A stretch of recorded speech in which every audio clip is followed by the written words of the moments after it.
Single mother అంటే sympathy కాదు, respect deserve చేసే స్ట్రెంగ్త్. తండ్రి లేకపోతే పిల్లలు పాడవుతారంటారు, కానీ ఒక స్ట్రాంగ్ సింగిల్ మదర్ ఉంటే ఆ పిల్లలు ఎవ్వరికీ తలవంచరు. ఆమె ఒకేసారి అమ్మగా ప్రేమిస్తుంది, నాన్నగా బాధ్యత తీసుకుంటుంది, సమాజంతో యుద్ధం చేస్తుంది, తనతో తాను పోరాడుతుంది. ఆమెకి చాయిస్ ఉండదు స్ట్రాంగ్ గా ఉండడం తప్ప. ఆఫీస్లో స్ట్రెస్, బయట సొసైటీ జడ్జిమెంట్, ఇంటికి రాగానే అలసట, కానీ అమ్మా అన్న పిలుపు వినగానే ఆమెకు మళ్లీ శక్తి వస్తుంది. ఆమెకు ప్రతిరోజు భయం ఉంటుంది, రేపేమవుతుందో, పిల్లల చదువు, ఆరోగ్యం, ఏదైనా ఎమర్జెన్సీ వస్తే.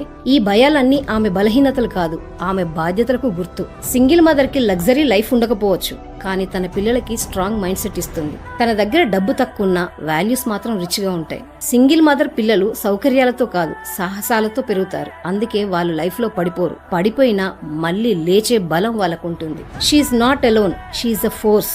So don't judge her, respect her. A single mother is not a situation, she is an inspiration.